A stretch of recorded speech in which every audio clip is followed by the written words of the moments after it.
بسم الله الرحمن الرحیم. د اسلامي امارت په راتلو سره د اسلامي امارت ټولو اداراتو ته د افغانستان د بیارغونې او جوړونې امرونه او حکمونه ورکړل شول چې په دغه لړ کې د ښاروالیو ادارې هم شامل دي او ښاروالیو د پام وړ لاسته راوړنې لرلې دي. په دې ځانګړي بحث کې د بلخ ولایت د ښاروالۍ د تیر کال او راتلونکي کال په لاسته راوړنو او پلانونو غږیږو. د خپرونې کوربه مو جوار ساحل او په خپرونه کې میلمه مو د بلخ ولایت ښاروال محترم حافظ عبدالرحمن همت صاحب دی. قدرمنو لیدونکو او اوریدونکو د بحث تر پایه مو ملتیا وکړئ. همت صاحب تاسو ته هرکلی وایم، ستړي مشئ. ډېره مننه چې موږ سره په دې بحث کې ګډون وکړ. بسم الله الرحمن الرحیم.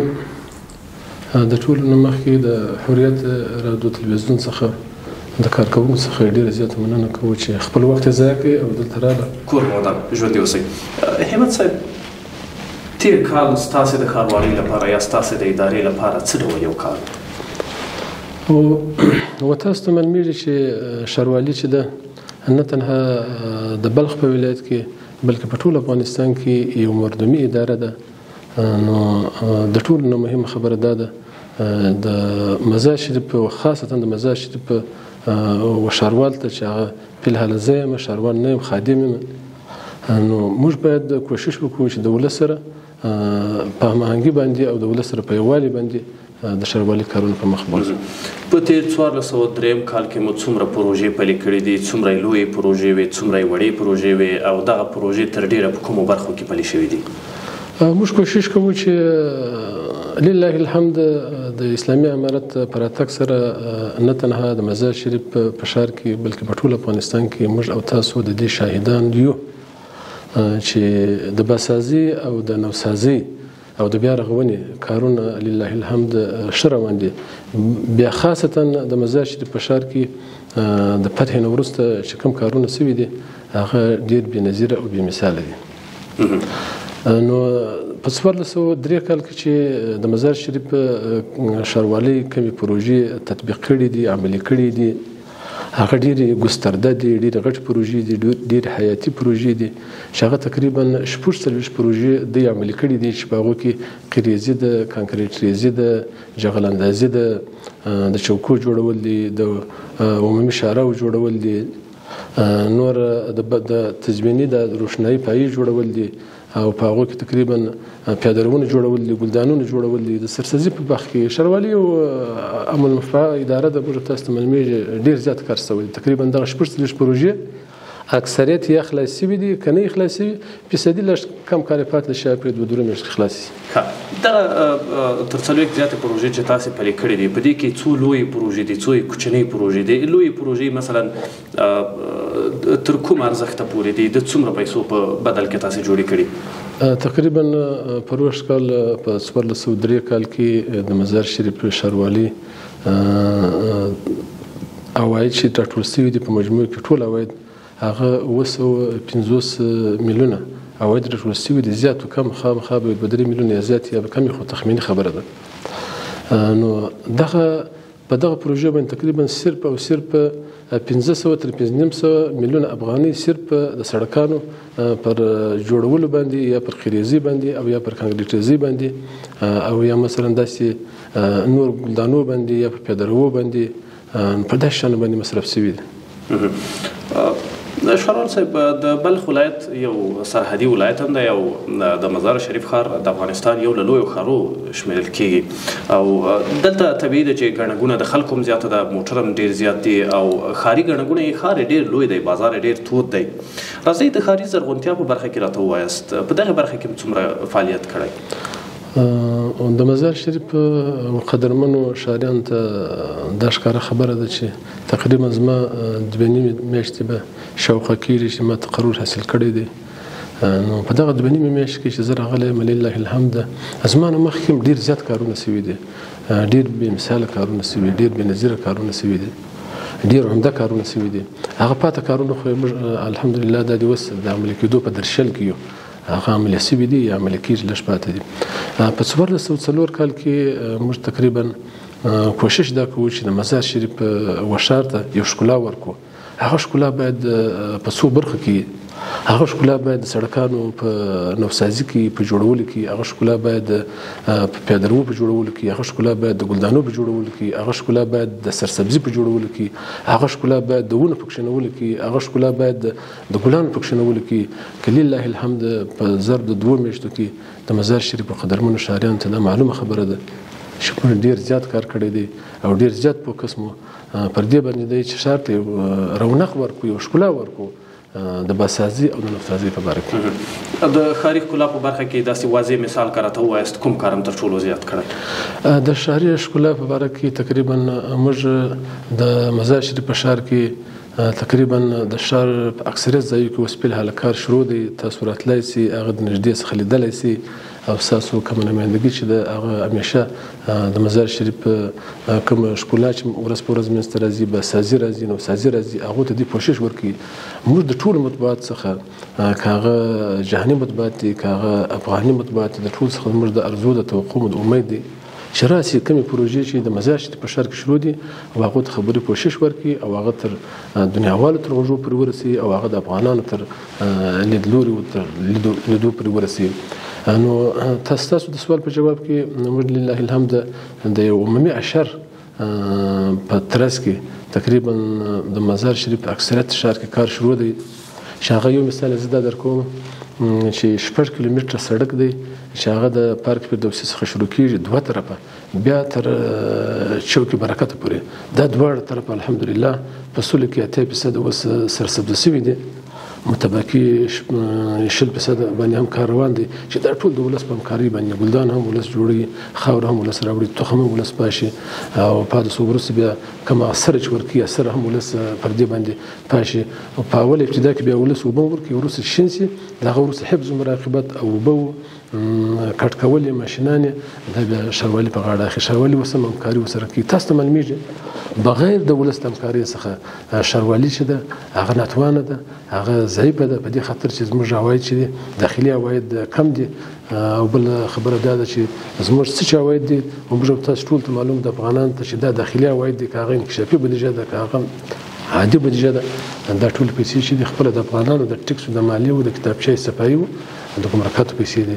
نو د خارج څخه موږ ته 1 روپۍ هم نه ده راغلې، نشاره کړې ده، ټولې پیسې د خپلو داخلي عوایدو څخه دي. د تیر کال تر 40 زیاتې پروژې چې تاسې ویل پلي کړې دي، د دغه پروژو له ډلې څومره پروژې بشپړې شوې دي او څومره روان کال کې ملاتړ کار لاندې دي؟ د تیر کال د پروژو څخه تقریبا اوس عمده پروژې چې دي، یوه پروژه د تقریبا شاوخوا د 15 میلیونه افغانۍ په لګښت باندې یوه د قریزي پروژه ده چې تقریبا 150 متره د دې اوږدوالی دی او مابین کې ګلدان لري، هر طرف ته بیا 2.5 متره دغه سړکان جوړیږي تقریبا، بیا دغه وروسته بیا دغه لري نالۍ لري، ولۍ لري. یو پروژه دا د تیر کال چې اوس عملاً کار په شروع دی، ښه په شدت په شروع دی. دوهمه پروژه د بیا هم تقریبا داسې 15 میلیونه تر 80 میلیونه پورې 2.5 کیلومتره سړک دی چې د چهارراهي د دورایي د چهارراهي د میدانوي څخه شروع بیا د میدان تر دخولي تر اخر دروازې پورې دا لله الحمد 2 طرفه سړک جوړیږي، معیاري جوړیږي، مابین کې 15 متره ګلدان دی، هر طرف ته 9 متره سړک دی، د هغه وروسته بیا ساحې سبز ده. نو دا غټ پروژې دي. همداسې د کانکریټ ریزۍ په باره کې تیر کال موږ 2 کیلومتره کانکریټ ریزۍ هم په اوږدوالي باندې لرو، 2.5 هم لرو، 1.5 هم لرو. کانکریټ ریزۍ زموږ بې حده ډېره ده. نو د مزار شریف په ښار کې لله الحمد د باسازي بخش دی هغه ډېر قوي دی، مستحکم دی، مثبت دی. د ښاروال صاحب د مزار شریف ښار یو له هغو ښارو دی چې ډېره زیاته ګڼه ګوڼه پکې ده او طبیعي ده چې د تنظیف برخې ته هم ډېره اړتیا لري. د تنظیف برخه کې کومې لاسته راوړنې لرئ؟ د تنظیف په برخه کې موږ د مزار شریف د قدرمنو ښاریانو څخه ډېر خوشحاله یو. یقینا هم د ښاروالۍ سره مخکې هم همکاري کړې ده، اوس هم ډېره زیات همکاري کوي. هغه چې کم کثافات دي د کور یې راباسي، هغه د کور مخ ته د هغه وروسته بیا د ښاروالۍ پرسونل ورځي د سر د لمانځه وروسته هلته د مشخصې کثافت دانۍ لري، کثافت دانۍ ته ورچي، د هغه وروسته بیا د تنظیم موټر و عمله راځي او هغه انتقالي.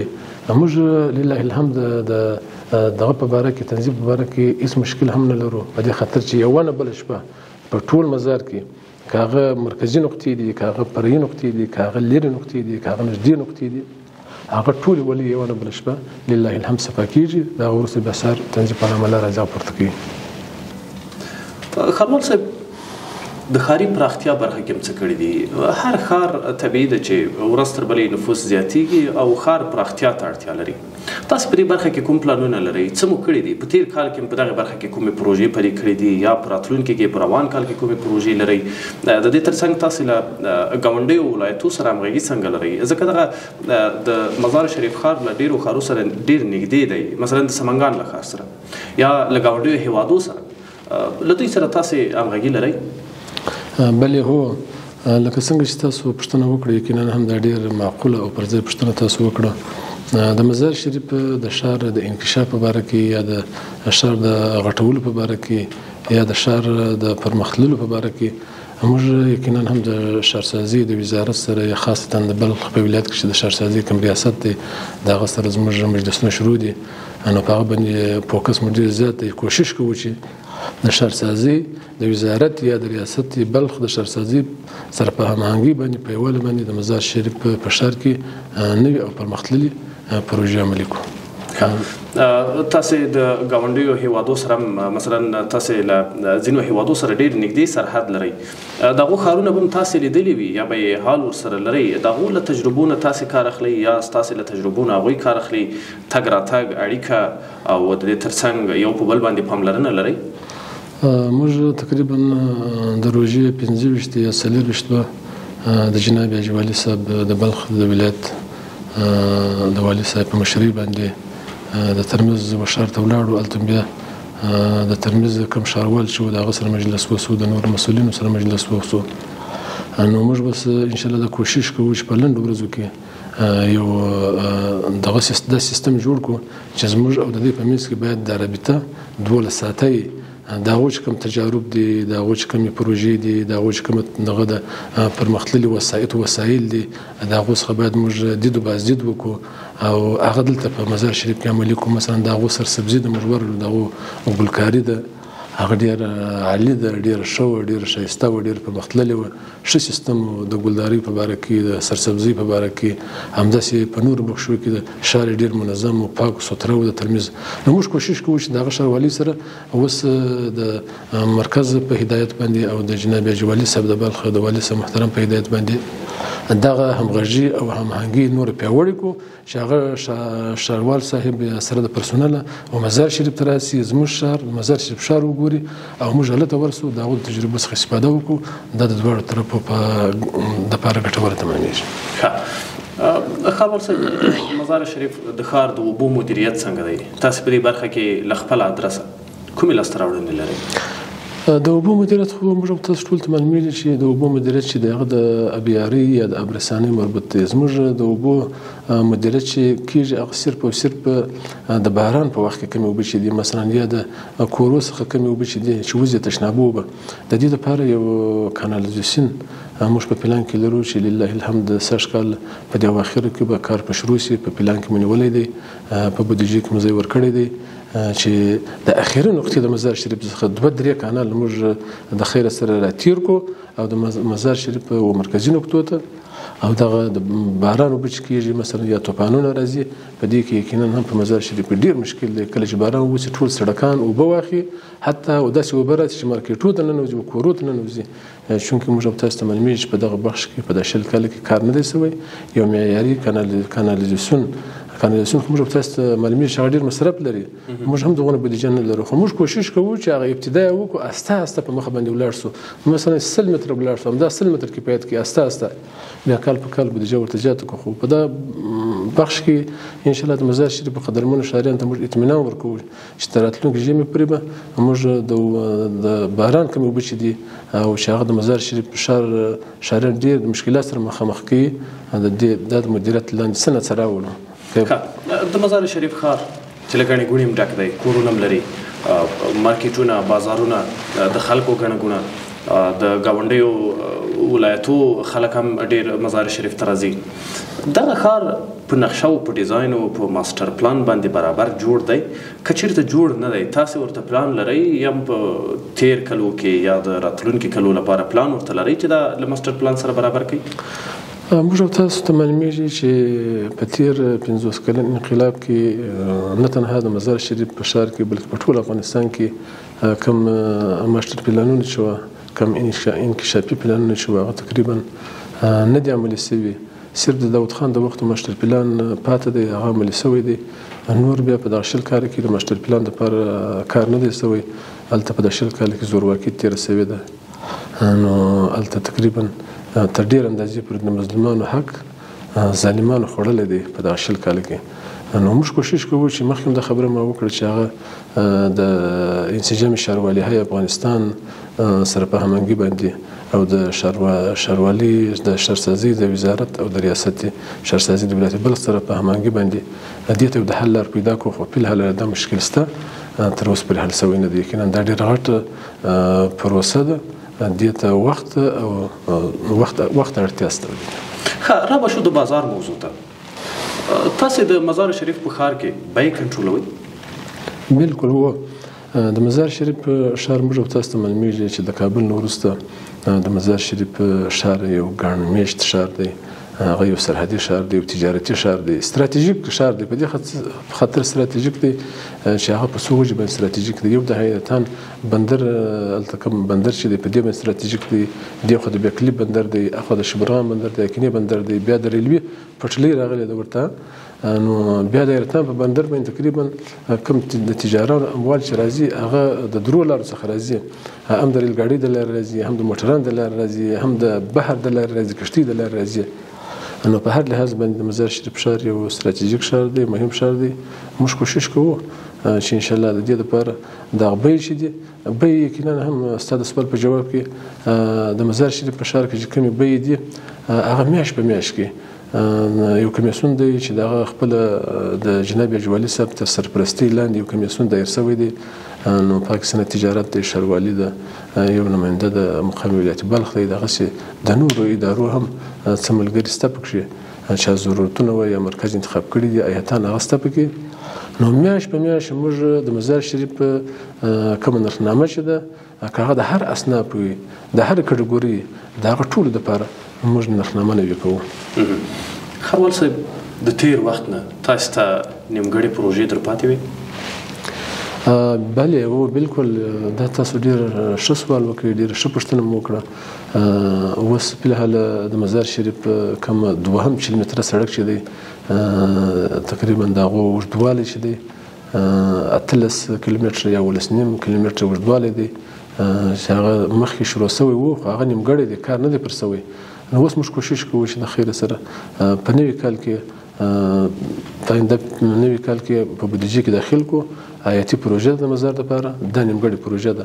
همداسې نیمګړې پروژې اوس مثلا دغه د نواباد سړک دی، دا نیمګړې پروژه ده چې ډېره ګڼه ګوڼه ده د بلخ طرف ته. دا نیمګړې پروژه اوس موږ عملي کار په شروع دی. دغه د میدان هوایي سړک دی، دا نیمګړې پروژه وه چې دا عملي کار په شروع دی. نو کوشش کوو چې نیمګړې پروژې چې مثلا مخکې شروع شوي دي چې په هغو کې قانوني او شرعي او اصولي مشکل نه وي، ملت ورسره لاس او ګریوان نه وي، انشاءالله موږ کوشش کوو چې هغو ته د عمل جامه ور واغوندو. داسې پروژې په دې نیمګړو پروژو کې وي چې د هغو مالي ملاتړ یا مثلا نړیوال بانک وي یا دغسې نور نړیوال بنسټونه وي؟ بلې هو بالکل شته. دغسې ډېرې پروژې دي. همدا سړکان چې دي اکثریت مخکې د نړیوال بانک په همکارۍ باندې شروع شوي دي، جوړ شوي خو نه دي، شروع شوي دي.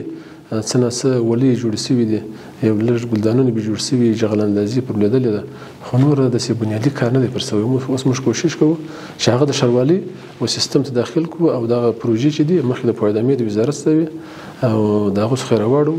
چونکې تاسو ته معلومېږي ورځ په ورځ ښار انکشاف کوي، غټېږي. نو هغه پروژې چې مخکې هغه ساحه چې مخکې د پوهدامۍ مربوط به، هغه اوس د ناحیې مربوط به، هغه د ښاروالۍ مربوط به. د هغه څخه موږ کتابچه د صفایي اخلو، ټکس اخلو، ویزه ورکوو تعمیرو ته. نو هر ځای چې ناحیه جوړه شوه په هغه ځای کې خدمات شهري عرضه کېږي. نو موږ اوس هم فی الحال په دې باندې کار شروع کړی دی. همداسې سړکان اوس ښاروالۍ ته مو رااړولي دي، نور هم رااړو چې د خلکو د دغه خدمات څخه برخمن شي. ښه، ډېر ښه. ښاروال صاحب، د عوایدو په اړه راته ووایاست. په تېر 1403 کال کې مجموعاً ثابت او غیر ثابت عواید هم څومره وو؟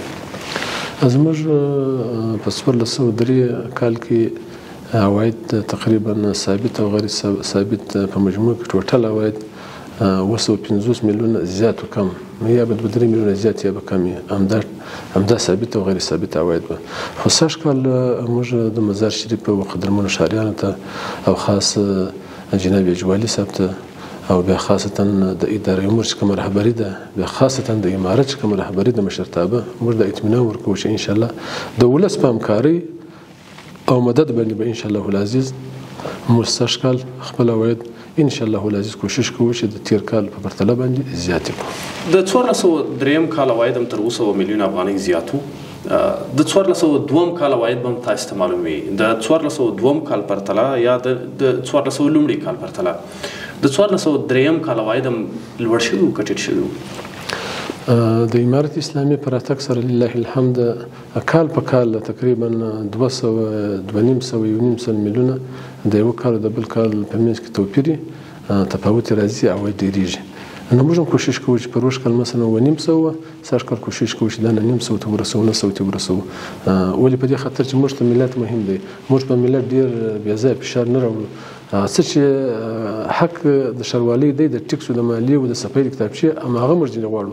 مثلا یو مثال زه درکوم موږ داسې نه کوو چې په یو ځای کې کتابچه د صفایي یا ټکس یا ویزه هغه 1 لک روپۍ 2 لک روپۍ هیڅوک نشي ځینې اخیستلی او داسې هم نه کوو چې 1 لک روپۍ 50,000 ځینې واخیستل شي. امارت ښاروالۍ ته تاوان ورسوو یا نظام ته تاوان نه زیات یا خو نه کم یا خو خپل حق ځینې غواړو. هغه په خوشحالۍ باندې په خوښۍ باندې یو چا ته قناعت ورکوو چې دغه پیسې واپس تاسو په خدمات شهري باندې مصرفېږي. نو د ولس حمایت ضرور دی. انشاءالله موږ د دې کار څخه برخمن یو. همت صاحب د روان 1404 کال لپاره پلانونه څه دي؟ یقینا هم دا ډیره پر ځای پوښتنه ده. موږ کوشش کوو چې د 1404 کال لپاره د مزار شریف او قدرمنو ښاریانو ته ښه خدمات عرضه کړو. لله الحمد اوس فلحاله د یو پروژه موږ لرو چې هغه د ښاروالۍ د طرف څخه جوړیږي. د بلخ د والي صاحب په خاص هدایت باندې د اعلی قدر امیر المؤمنین حفظه الله تعالی ورعاه په منظوري باندې او په لارښوونه باندې چې یوه ډېره غټه پروژه د حیاتي پروژه ده.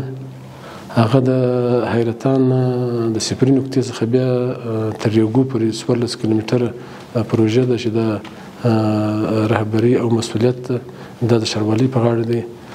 نو دغه پروژه ده تقریبا 1 میلیارډ څخه زیات او کمې پیسې په دې مصرف راځي. 14 کیلومتره اوږدوالی دی او په بعضې نقطو کې دا 80 متره دی. دا سړک سره د ګلدانو سره د لښتیانو سره د پیاده رو په بعضې ځایو کې 40 متره دی.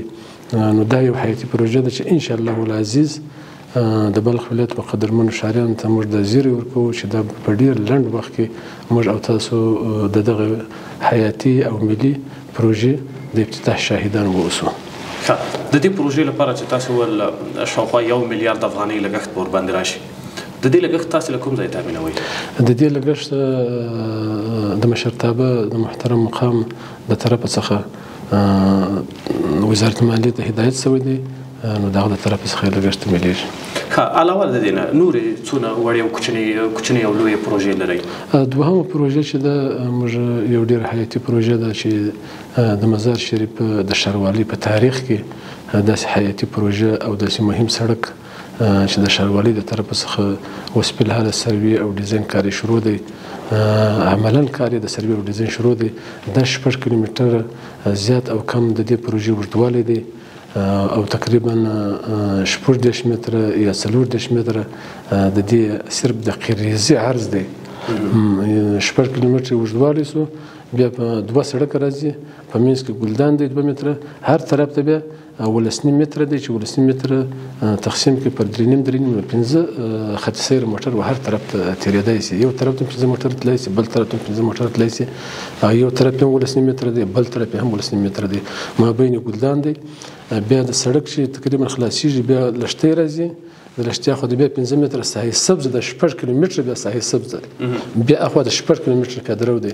دا یو ډېر حیاتي پروژه ده او ډېر ښکلې پروژه ده. د مزار شریف په تاریخ کې داسې حیاتي او ښکلې او بنیادي پروژه تر اوسه پورې نه ده تطبیق شوې. لله الحمد دا د امارت اسلامي برکت دی چې خپلو قدرمنو خلکو ته امارت اسلامي ژمن دی چې دغسې حیاتي پروژې د دې د سهولتو په خاطر باندې د مشکلاتو د رفع کولو په خاطر باندې دغه کار ان شاء الله العزیز په لنډ وخت کې به ان شاء الله د دې موږ ته شاهدان وسو چې دغه پروژه به او تدارکات راسي او اعلان ته به وړاندې شي. نو دغه دوم پروژه چې دا هم په 10 کال کې د خیر سره جوړیږي، په 1400 کې جوړیږي، د حیرتان سړک هم په 1400 کې جوړیږي. نو دا بيخي غټي پروژې د افغانستان په سطح نه د تنها د بلخ ولایت په سطح باندې دا الحمدلله د امارت اسلامي یو ډیره غټه لاسته راوړنه ده. خاروال صاحب یو ډیره مهمه موضوع، یو ډیره مهمه پوښتنه ده چې باید په دې باندې تاسو وضاحت ورکړئ. بلخ یو له ولایتو د چالت ډیره زیاته زورواکي وه او دا طبیعي خبره ده چې د ښاروالۍ ځینې ملکیتونه به هم د زورواکو له لورې غصب شوي وي. تاسو په دې اړه لږ وضاحت ورکړئ چې څومره ملکیتونه د ښاروالۍ د زورواکو له لورې غصب شوي وو، څومره یې بیرته راګرځول شوي دي او څومره به یې په روان کال کې راوګرځول شي؟ نو لله الحمد د امارت اسلامي په راتګ سره د مزار شریف په ښار کې د غصب د مخنیوي یو کمیسیون جوړ شو چې په کې څو ادارې دي، د زراعت ریاست دی، ښاروالي ده، داسې تقریبا استخبارات پکښې دي، قومندانۍ پکښې دي، همداسې نور څو ادارې ریاستونه دي پکښې د بلخ د ولایت. نو هغه پر دې باندې کار کوي چې په هر ځای کې غصب شوی د زورواکانو د طرف څخه به د 20 کال کې نو هغه خپل یو کړنلاره لري او طرزالعمل لري د وزارت عدلیې د تعیین وروسته خپل اقدامات کوي. دا خو صحیح ده، دا یو عمومي خبره ده، دا کمیسیون ټول افغانستان کې شته. تاسو د ښاروالۍ له ادرسه راته ووایاست د ښاروالۍ څومره ملکیتونه غصب شوي وو او څومره یې بیرته راګرځېدلي دي؟ د ښاروالۍ ملکیتونه تقریبا په تیر 20 کلن کې انقلاب کې یا مثلا په تیر 40 کلن انقلاب کې زیات شمیر جایدادونه چې دي هغه یقینا هم غصب شوي دي د وخت د زورواکانو د طرف څخه. موږ اوس کوشش کوو تقریبا د 8 جایدادونه دي هغه مو اوس دغه ته انتقال کړي دي، محاکمو ته تر بررسي لاندې دي. ان شاء الله داسې جایدادونه هم موږ لرو چې اول یې دوه درې محکمې فیصله پر کړې ده، د ښاروالي په هغه کې برنده شوې ده. نو موږ داسې کوشش کوو چې قدم په قدم باندې په دغه پروسه کې مخ ته ولاړ شو. ښاروال صاحب د وروستۍ پوښتنې په توګه درنه پوښتمه که په ټوله کې داسې په واضح ډول راته ووایاست چې د راتلونکي لپاره په ټولیز ډول څو پروژې او د څومره پیسو په لګښت په پام کې لرئ؟ موږ کوشش کوو چې په مجموع کې زموږ د 10 کال د 1404 کال لپاره د مزار شریف قدرمنو ښاریانو ته د اطمینان ورکوو چې زموږ ټوټل عواید که هغه 1 میلیارډ سي، که هغه 900 میلیونه سي، که هغه 900 میلیونه سي، همدا پیسې بغیر د دغه معاشاتو څخه او بغیر د خریداري د موټرانو څخه یا د بل څه د خریداري څخه دا ټول پیسې چې د په دې انکشافي بودیجه باندې مصرفوو. او موږ د 10 کال لپاره د 1404 کال لپاره شپږ پروژې چې په هغه کې اکثریت غټې پروژې دي، اکثریت د سړکانو د جوړولو پروژې دي، نو هغه تر کار لاندې نیولې دي. ان شاء الله عملي کار پر دغه هم شروع دی.